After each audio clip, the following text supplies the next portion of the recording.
کہ ہو سکتا تھا کہ کوئی بندہ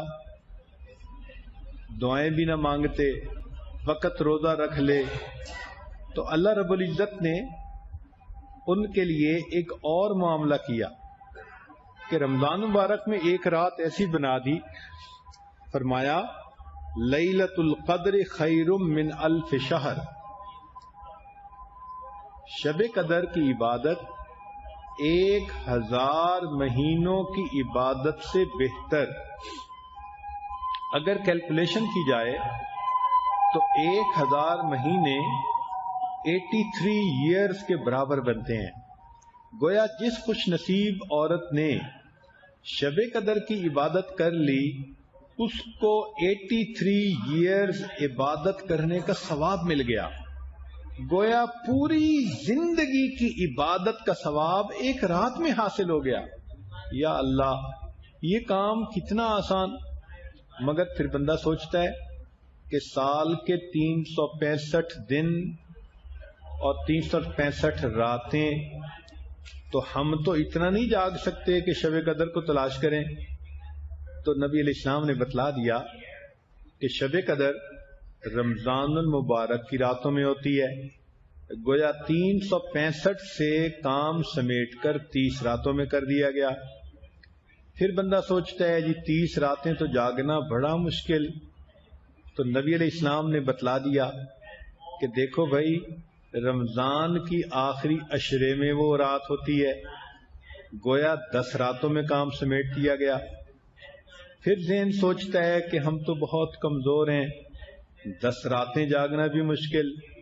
تو نبی علیہ السلام نے اور گیس لگا دیا، فرمایا کہ آخری عشرے کی طاق راتوں میں تلاش کرو۔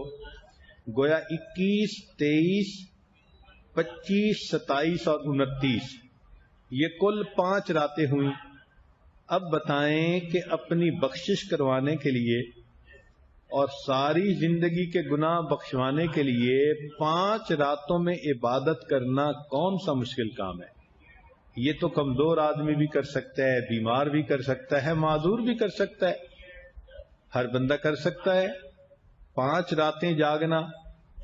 پھر اگر کوئی سوچے کہ جی پوری رات جاگنا تو بڑا مشکل، تو نبی علیہ السلام نے مزید آگے بتا دیا کہ اس رات میں ایک خاص وقت آتا ہے جب جبریل علیہ السلام فرشتوں کو لے کر زمین پر آتے ہیں، تنزل الملائکۃ والروح فیہا بإذن ربہم من کل امر سلام۔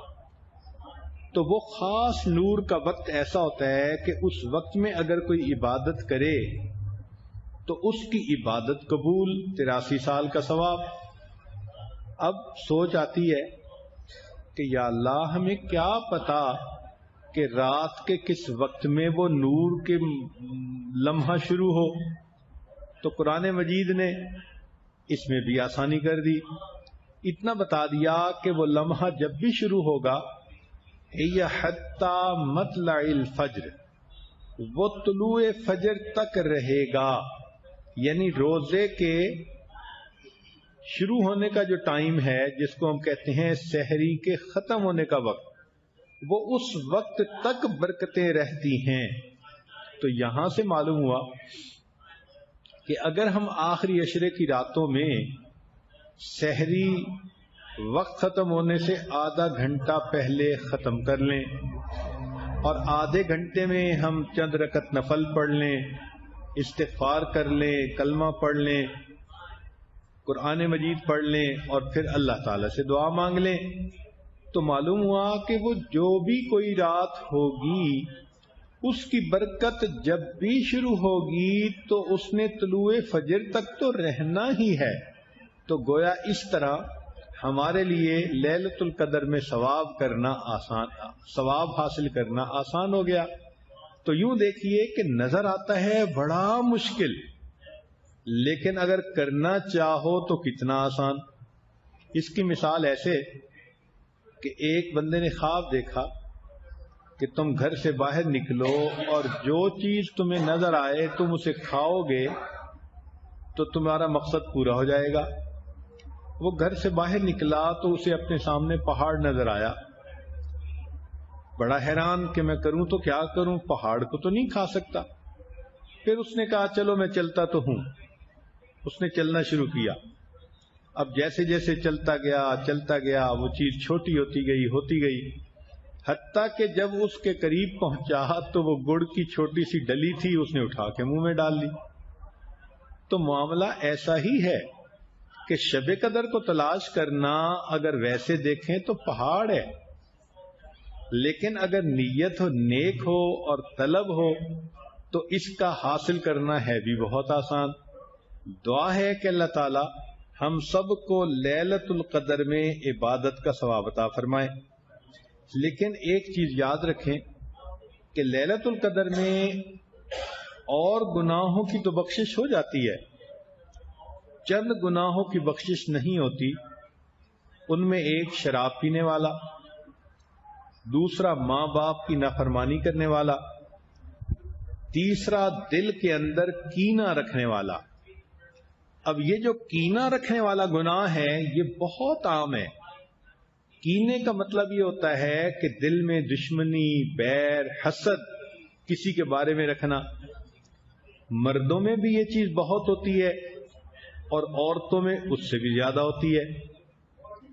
ساس ہوگی تو بہو کے بارے میں، بہو ہوگی تو ساس کے بارے میں، اور اسی طرح بھائی بھائی کے دل میں کینہ، بہن بہن کے دل میں۔ آج کل شیطان نے کچھ معاملات ایسے ہمارے الجھا دیے کہ جتنے قریبی رشتے ہیں ان میں اتنی پیچیدگیاں پیدا کر دی۔ تو دلوں کے اندر یہ جو کھوٹ آ گیا، اس کی وجہ سے انسان کی پھر بخشش نہیں ہوتی۔ چنانچہ نبی علیہ الصلوۃ والسلام نے ایک مجلس میں فرمایا کہ جس کے دل میں کینہ ہوگا اس کی بخشش نہیں ہوگی۔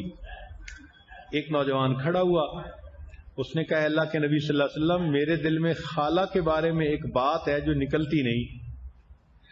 فرمایا جب تک دل سے نہیں نکالو گے بخشش نہیں ہوگی۔ تو وہ نوجوان صحابی گئے، خالہ سے جا کر معافی مانگی، صلح و صفائی کی، واپس آئے تو نبی علیہ السلام نے فرمایا کہ اب اللہ تعالیٰ تمہاری گناہوں کی بخشش فرما دیں گے۔ تو ہمیں بھی چاہیے کہ رمضان مبارک کی ان راتوں میں اگر ہمارے دل میں کسی کے بارے میں کوئی رنجش ہے بھی تو ہم معاف کر دیں۔ بھئی اللہ رب العزت نے بھی تو ہمیں معاف کرنا ہے نا، تو اس معافی کے بدلے اگر ہم معاف کر دیں تو یہ کام کتنا آسان ہے کہ اللہ بس آپ سے ہم معافی چاہتے ہیں، آپ ہمیں معاف کر دیجئے، اور آپ کے بندوں کے بارے میں جو ہمارے دل میں رنجشیں ہیں ہم ختم کر دیتے ہیں۔ تو یہ ایک سودا کرنے والا ہے جس کو کر لینا چاہیے۔ اور ایک قطع رحمی کرنے والے کی بھی بخشش نہیں ہوتی۔ قطع رحمی کرنے سے مراد یہ کہ جو رشتے ناطے توڑتا ہے۔ بعض لوگوں کو عادت ہوتی ہے ذرا سی بات پہ بھائی سے بولنا چھوڑ دیا، بہن سے بولنا چھوڑ دیا، خالہ سے بولنا چھوڑ دیا، اس سے چھوڑ دیا۔ یہ جو قریبی رشتوں کو توڑنا ہے یا ان کو چھوڑنا ہے اس کو قطع رحمی کہتے ہیں۔ اس بندے کی بھی شب قدر میں مغفرت نہیں ہوتی۔ لہذا ہمیں ان گناہوں سے توبہ کرنی چاہیے تاکہ لیلۃ القدر میں ہمارے گناہوں کی بخشش ہو جائے۔